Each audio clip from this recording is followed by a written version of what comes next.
po kayo, mayaman ka na po ba? So, yun yung tanong niya.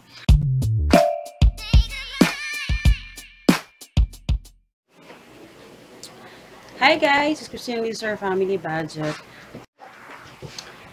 So actually, lunch na. Ngayon pa ako nakapag-vlog. Kasi kaya pagod na pagod ako kasi nagdinis ako sa labas yung mga putek. So talagang sumakit yung likod ko.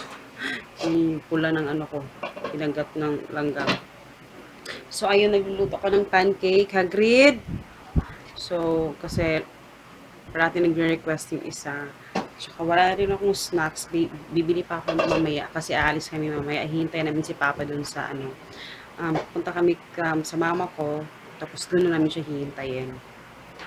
So, yun. So, yan. Yan yung ginagawa ko ngayon. Nagpa-pancake. Ayan. So, yun, kung gusto nyo malaman yung recipe, siguro ilalagay ko na lang yung description box, yung paggawa ng pancake. Yun. So, tapusin ko muna guys. So, ayun, hindi pa kami tapos. Si baby, hi. Say hi, baby. Baby. Hagrid. Dead Mabels. Dead Mabels. So, hindi pa kami tapos. Ayan, napasok sa kakaano. Good afternoon. Oh, yes, good afternoon. So, tapos ko na siyang lutuin, guys. So, ayan, kumakain na si Hagrid. Ayan. Tapos, ito yung akin. Tapos, ito yung sa hapunan. Pero nakikita nyo, guys, iba yung texture niya. Nakikita nyo. Medyo, ano siya, medyo maputi. Kasi, pinagkasya ko lang talaga kung ano yung meron ako. Kaya, ganyan yung itsura niya.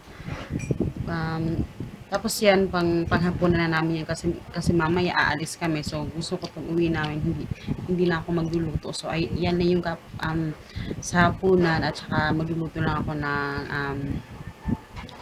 ang tawag doon, itlog. Yun yung ipa-partner namin. Tapos, coffee.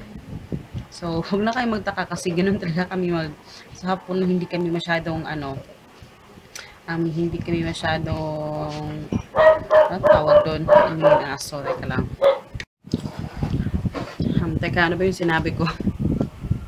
Ano yung sinabi ko? Basta yun, iba yung texture niya kasi iba yung mga ginamit ko na sangkap.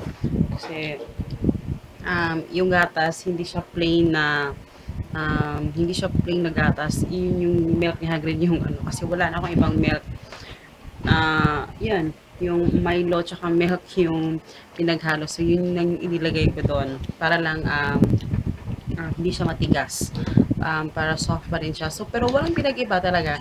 Yung lasa ganun pa rin naman. So, pag niluluto ka ng pancake, guys, walang limitation. Depende sa inyo kung ano yung importante is, tumubo siya at saka, tawag doon, soft. Hindi siya hard. So, yun. So, yung ginalagay namin dito, guys, ito pa rin yung syrup na binakita ko sa inyo yung nagluto ko ng pancake. Ito pa rin. Ayan, yung pancake syrup na cinnamon. Ipapakita ko sa inyo guys kung gaano siya ka-soft. Ayan, oh. Ayun, oh. Iba yung niya. So, ganun pa rin. Iba yung ang kulay ng camera. Ganun pa rin yung niya. So, walang pinag-iba. So, yun. So, huwag na kayo magtataka kung yan yung hapunan namin kasi pag sa hapunan, hindi kami ganun ka, yung rice talaga. Okay lang hindi mag-rice sa hapunan. Nasa breakfast na talaga yung talagang kailangan kumain ng kanin. Pero sa gabi, kahit bread or siguro nung wala pa kaming anak, bread lang talaga guys. Alam ko it's unhealthy na parating ganun, pero nung nagkaroon nagkaroon ako ng anak, yun, iniba na namin yung lifestyle namin. So kung ganito man yung kinakain namin, at least may kinakain kaming itlog, or yung itlog na nilalagay ko ng malunggay, ganun, tapos mag-milk siya. So depende. Kasi iniiba ko na. So, yun. So, kakain muna kami guys kasi mamaya aalis na rin kami.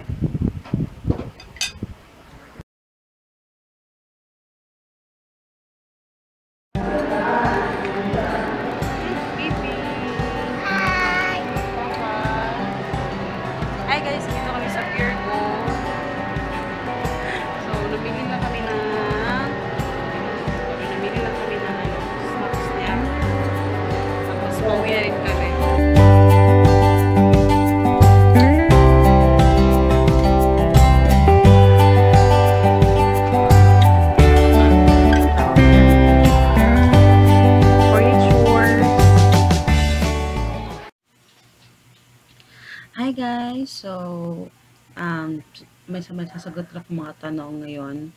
So, medyo marami-rami itong tanong na ito.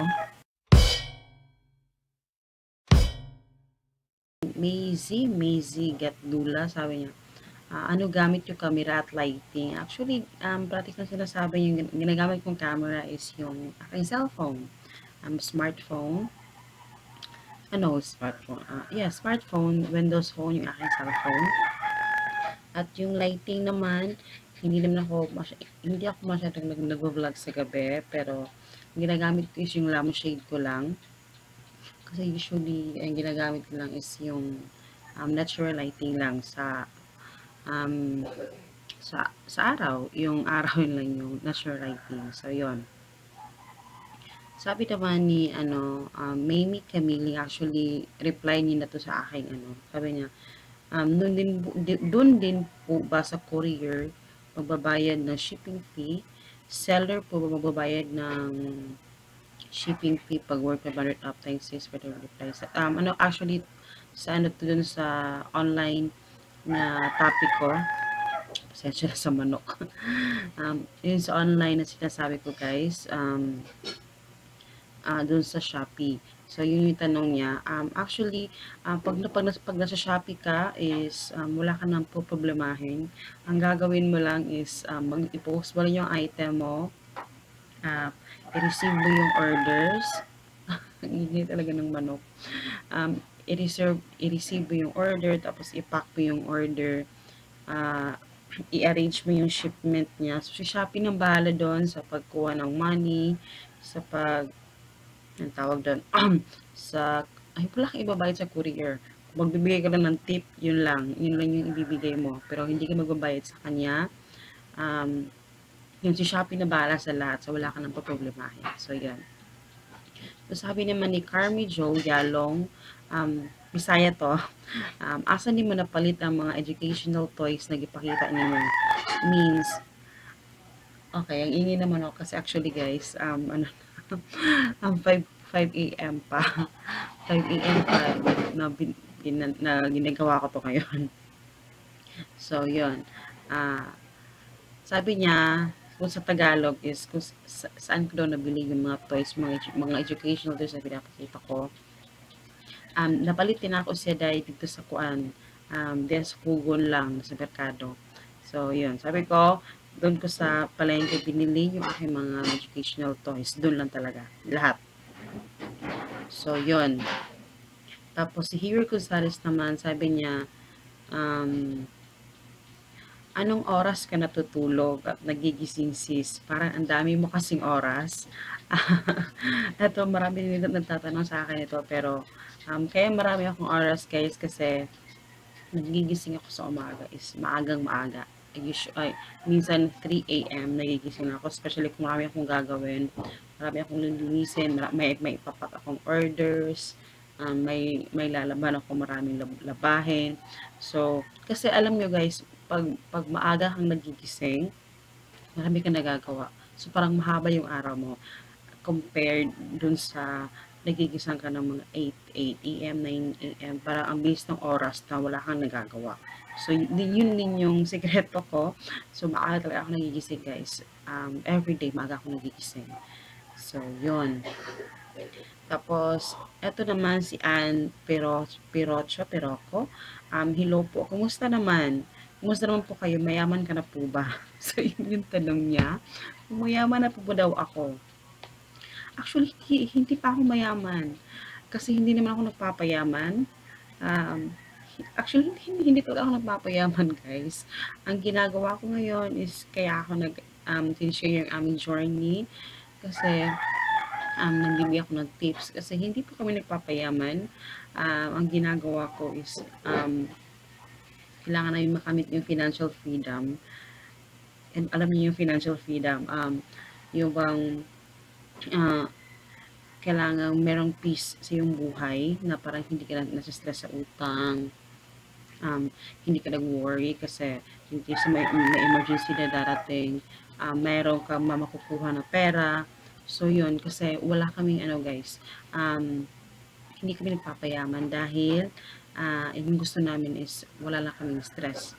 Wala kaming stress sa buhay dahil gusto namin mag-travel, gusto namin makatulong sa aming relatives, at ayaw namin malaking bahay. Gusto namin maliit na bahay dahil gusto namin, yun lang, yun talaga yung gusto namin, mag-travel lang at saka makatulong sa aming relatives at sa ibang tao. So, yun lang talaga yung aming goal. So, yun. So, kay Auntie Rocho, hindi pa kami mayaman, hindi pa po kami mayaman, at hindi ko pinangarap na maging mayaman. Gusto ko lang ng financial peace. Financial peace sa aming buhay. So, yun. So, yun lang yung lahat ng mga tanong. So, kasi hindi pa ako nakapag-post ng vlog. Wala pa akong bagong vlog na i-post. So, eto mamaya ipopost ko na to. So, yun lang yun guys. Kasi 5 AM na. Nanonood ako ng balita at magsasaing pa ako. Hindi pa ako nakapagsaing. So, yun talaga. Umupulan talaga ako dito para matapos ko na yung kasi kagabi ko sana to sasagutin yung tanong. Kaso, maaga akong natulog. So, yan. So, I hope you guys enjoy. And please follow me sa akong Facebook at sa Instagram, rfamilybudget. And don't forget to subscribe. And please like this video kung nagustuhan ninyo. I'll see you in my next video, guys. Bye-bye and good morning.